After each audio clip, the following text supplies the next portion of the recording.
Hey, how y'all doing? Happy Wednesday. Happy hump day. It's hump day. Happy hump day. Y'all, I just come to have a sit down chat with you specifically about stocks and investments. I was asked by a couple of people, and I've been meaning to get to this, and I just thought instead of, me eating or doing other things, I would just specifically talk today to stocks and investments. I want to prerequisite this with saying I'm no expert. I'm an elementary investor, although I've been investing now for 27 years. This is strictly what I do. I'm not telling you this is what you should do. I'm not your financial advisor or anything. Do I encourage people to invest? Yes, I think it's a great avenue to build wealth.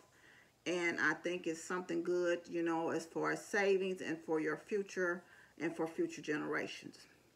Now, with that said, some of you have heard this before. I don't think any of this information will be new to anybody, but I do want to share with everyone just to talk about, this stocks and investments while I'm doing it myself. So I lost my train of thought there, y'all. Anyway, I just want to start out with saying, I'm going to tell y'all a little bit of background with me. When I first started investing, I didn't know anything about it. To be honest with you, I started work at this company with my daughter, before my daughter turned 1 year old. And it was called First Tennessee at the time. Now it's a financial institution, a bank, so to speak. And now they're called First Horizon. Even when I left the company, my first shares I ever received was from that company, which kind of say, well, okay, y'all, I have been investing here and there, a little bit here and there. I would do what is called a DRIP, which is your dividends is reinvested into the plan, and they continually build your shares that way. They reinvest and buy shares that way. So that's what I would do. Now, when my daughter went to college, I had to liquidate everything. And ironically, those first shares that I've ever gotten, even after I left the company, those are the only shares I actually have a stock certificate, a physical stock certificate for, even though I own several shares of different companies. And even when I had to liquidate everything, I couldn't sell those. So I kept those because I always said I'm going to start over, but I'm going to start over from here when I get everything together. Now, while I'm in debt, I'm no Dave Ramsey. Dave Ramsey is a millionaire. While I'm in debt, I still take some time out to invest. And a lot of people think you should pay your debt off first. I'm at an age now where I don't and wait to start investing. I'm not here to say what somebody is right or wrong. I'm just telling you what I do. I'm investing and paying down debt at the same time. So what I will tell you is how I start picking and choosing the companies. Well, first of all, let me say on the platforms that I invest in. I invest on Robinhood app, which I'm going to leave the link to Robinhood and Webull on here. And I did challenge last year, if some of y'all were with me. I invest also on the Webull app. But in the brokerage houses is Fidelity, Ameritrade, and Vanguard. I will tell you that my Vanguard account houses my 401k and my Roth IRA. My 401k is managed by Vanguard. My Roth IRA is managed by me. What I do is I mimic a lot of their investments, and but I also have individual stocks over there. Now, what I know, you can do several types of investments as far as I know. Individual stocks, exchange traded funds, which are ETFs, and index funds. And index funds and exchange traded funds often follow the dynamic of the stock market. If you get the whole stock market, if you get like a particular sector like real estate or industrial or things like that, you can follow a specific sector. What I will tell you is that there are also it's growth stock, but I tend to invest in steady companies with dividends attached to them.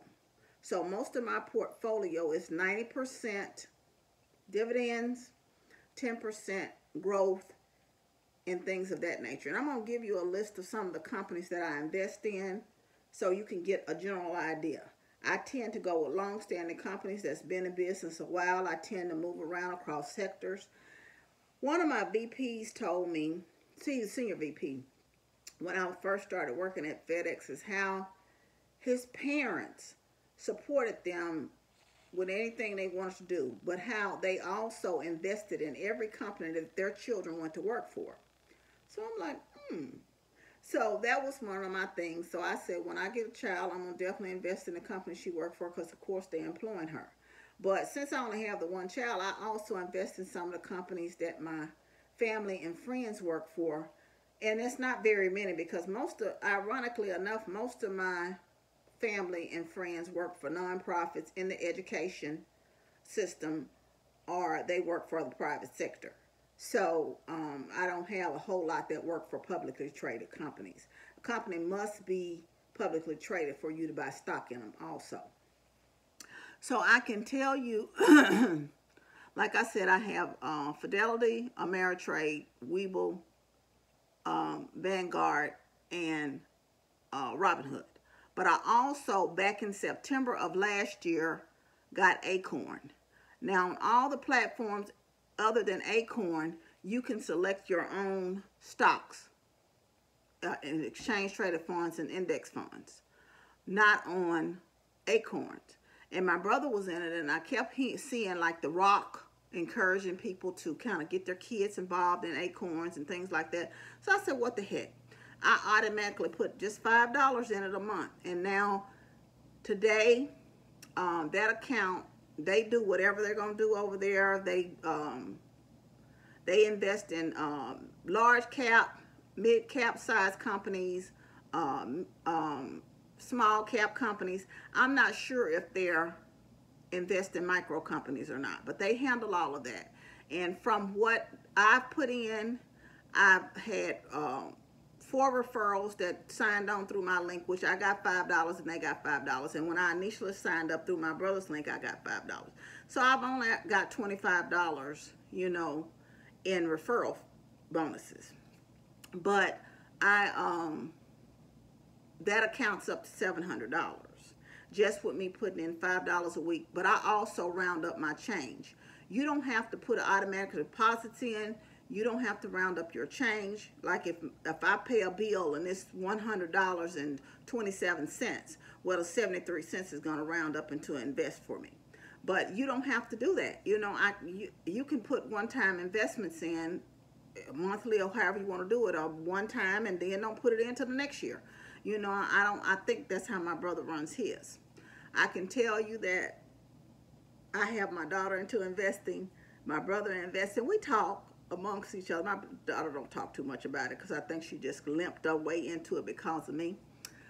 We talk, but we all have different strategies on how we invest. Doesn't make my way right, their way wrong. You have to do what's comfortable for you. And like I said, I'm not much of a risk taker. So I only, like I said, use 10% of all my portfolios to kind of gamble with growth stock. How I choose the companies I choose. It was products pretty much that I used or liked. I definitely wanted to get into every sector. So I'm going to go over this list with you and kind of tell you my thoughts of why I kind of chose these stocks. And you may do the same. I'm not saying that this is a fail-proof method or whatever. I don't know. This is just what I'm doing and how I chose to stock some of the stock that I'm invested in. AT&T, as you know, that was the phone, that was the landline, that was whatever. It's still a kind of a big company. You still have to use AT&T for the most part. I don't think they're going anywhere anytime soon. So I invested in AT&T. Coca-Cola, y'all know I used to drink Coke Zero. But prior to drinking Coke Zero, I was drinking Diet Coke when I had to wean myself off of regular Coke. So I've been a Coke drinker, Coke, Diet Coke, Coke Zero. I wasn't really a liker of Coke, Diet Coke, but I drank it to kind of stop myself from drinking the real drinks. I no longer drink the Coke Zero for right now. I may have one in the future because it's not like I don't like it. But so that was a company I knew that I wanted some shares of. Kroger. I have not only a sister that works for Kroger and have been there for since she was 16, probably close to 40 years now. And so I definitely, and I shop at Kroger, so that was kind of a no-brainer to me. You know, people gonna always go to a grocery store and get something, so why not go? And Kroger seems to be predominantly here in Memphis. You know, so they seem to have it kind of sold up out there. There are some other little side stores here, but Kroger seems to have it sold up. You can see a Kroger just about in every neighborhood. So Kraft Heinz Foods, you know, back in the day I used to always, Kraft has a lot of products, first of all, like Kraft cheese, Kraft macaroni, whatever, you know, but Kraft was the thing of, so I'm like, you know, like I said, that's a food product that's in a store. Kraft's been around for years. You know, I don't think Kraft's going anywhere. I remember when, I don't use Kraft barbecue sauce. Very rare do I use it now. But that was one of the main barbecue sauces I used, so I got into Kraft. Walgreens, as we know, Walgreens is just about on every corner. I couldn't decide if I wanted to go with Walgreens or CVS. And Walgreens, to be honest with you, I think CVS may be a better company. I don't know. I think they're both good companies. But Walgreens was something I wanted to invest in because even on Christmas Day, of course, Walgreens is open. You know, I'm not saying that's a good or bad thing. So I invest in Walgreens. That was my choice for that. Pepsi, of course, I drink some Pepsi products as well. They have a wider range of products than Coke because they also are in the snacking industry. Nestle, Crunch bars, candy bars, and things like that. So and y'all, I own a little over 1 share now because Johnson & Johnson was just something I grew up, my baby used it, and I was determined that I was going to own 1 share of Johnson & Johnson at least. So I do own 1 share. I own a little over 1 share of Johnson & Johnson. The Southern Company is what I call, like, we don't have a publicly traded utility company here. It's a utility company, but they do in Georgia. It used to be Georgia Power Company. Well, it still is. But the Georgia Power Company is under the umbrella of the Southern Company. And so I knew that I wanted to have some type of utility company, so I own stock in there. And plus, I know someone that works there as well. But I own also another energy company as well. Maine, you know, I don't own any real estate as of yet, but you know, I'm buying a home. But of course, you know, I don't want the responsibility of being a landlord.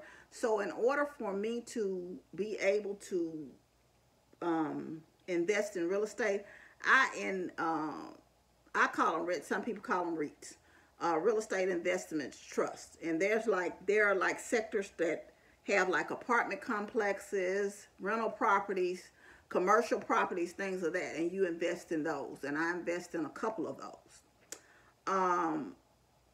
United Wholesale Mortgage Company, it's like us, so they provide mortgages similar to Rocket Mortgage and things like that. So it's a more affordable.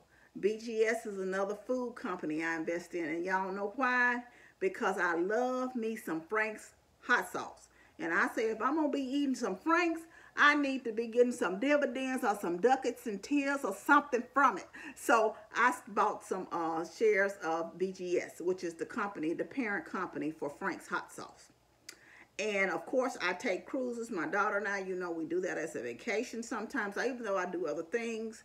So I do own shares of Carnival. Now, those are all kind of just steady stocks, dividend stocks. And what I do, y'all, I have a challenge. I don't know if I talked about this in one of my mukbangs. I have a challenge where I'm trying to get, like I said, on every platform, I get dividends. Even on Acorns, which they handle all the investments, I get dividends.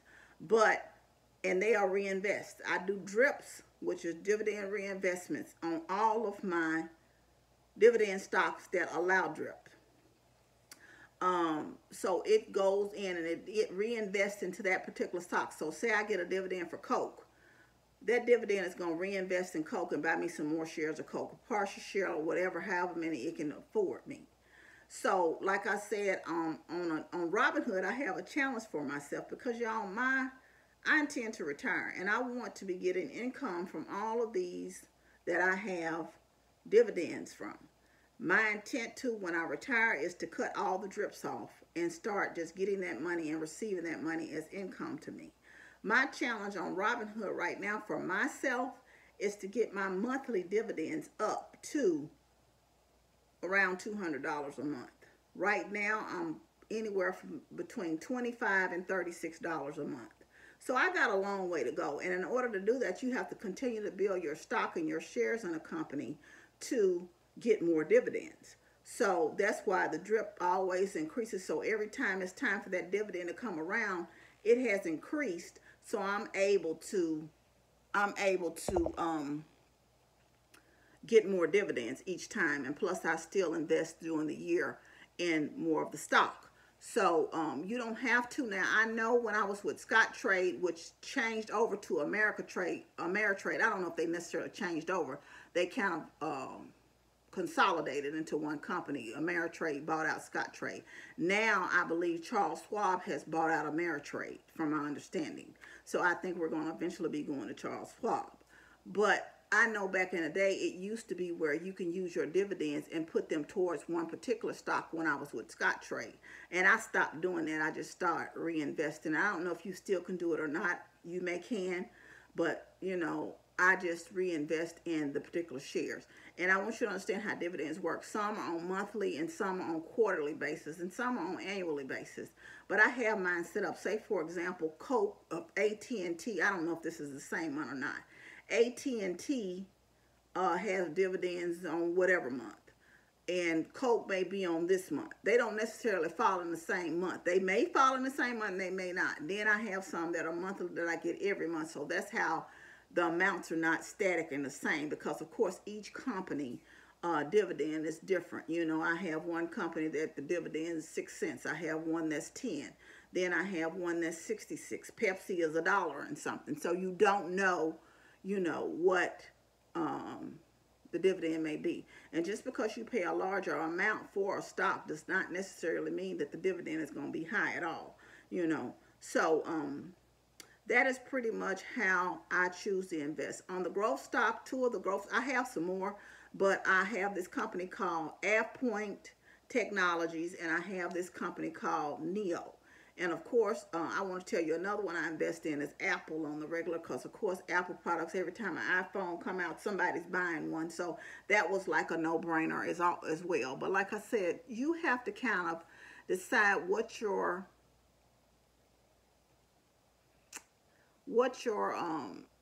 risks are. What risks are you willing to take with your investments? Because it is a risk, but it's a risk worth taking for me. You know, so like I said, I'd encourage everyone to invest.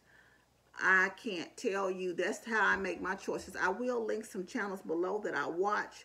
What got me into investing into, I was always doing the ETFs. And of course, like Vanguard was managing and putting it in the index funds as well. But on my own, not the index funds, but I start watching this couple called Untitled Journey on here. And they retired early. I think it was to Portugal, and they talked about how they got there. So that's when I opened up my Fidelity account and started investing in some of the same Fidelity index funds that they do. But I also do what it's a Larry Jones channel I watch. He has a $5 cup of coffee, and I do the $5 challenge in that account as well. So like I said, you have to kind of decide what you want to do. Do you need all of these different ones that I have? No. I just choose not to house all my finances in the same place. I choose not to house all my savings in the same place. I have more than one savings account. I only have one checking account. No, I got 2 checking accounts. But I don't know if that's necessary for you. That's just how I choose to do it, because in my mind, I'm like, if something happened over there, I can get something over here. It's just, I don't know. That's just me. So like I said, I hope that this talk has helped you all out. I will leave links in below. Like I said, on Acorns, it's just something, but that account has, I'm up $80. So if I cashed out that account today, of course, I would have to pay taxes on the $80. But I'm like, that's 13% gain from me just putting in $5 and rounding up my change. Now, what I do, y'all, is I save money. Let me get this out. I save money here. So this is what I would call I had a challenge of savings this year. I had 3 challenges, and one I'm just kind of just totally messed up on. 52-week challenge. I had a $1 a day challenge, which will amount to 365 days. I completed that one. And this is the throw it in the jar challenge, and I can tell y'all I have both dollars. I have dollars. I try to keep it because it's stuffed. I have dollars and change, and I have all the denominations. And what I tend to do is, like, if I win some money on the lottery, if I win money on the lottery, if I have money left out of my allowance, I give myself an allowance every payday. If I have money left on my allowance, I put that in here, and I throw it in the jar. And it's probably about a good $300 or so in here now. I don't know what it's going to be at the end of the year. And I will take this, whatever it is at the end of the year. And although I'm moving in a new home, I'm tending, and see, like you can see here, that this is the change and it's quarters or whatever, and stuff. So I will take this at the end of the year and count it up and cash it in. And I will put that more than likely in my Roth IRA or one of my other investments, because I am not at the maximum for my age. I think it's $7,000 a year. I'm not at that maximum yet, because I do the 401k on my job so I can get the company match. And I would encourage you, if your company is matching anything, at least put it in your 401k, because that's for your retirement up until the company, match. But I hope that this has really helped someone today. Like I said, this is what I do for my own personal, because I do want to retire. And I'm not saying it's going to take a multitude of money, unless God just bless me with a lump sum, which he can. When you ask God for something and you ask God to do things in your life and move for you in your life, faith without works is dead. I can't expect to retire at the age that I want to retire at, to stop working, to have my debt paid off, to build wealth for my children's children, which is, I have a daughter, and if she has kids, of course, I want to leave something accordingly to her.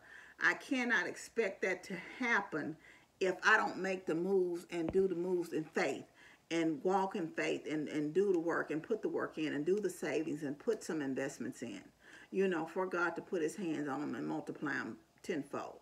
Like I said, God can still move a miracle and still bless me with a lump sum of money from somewhere.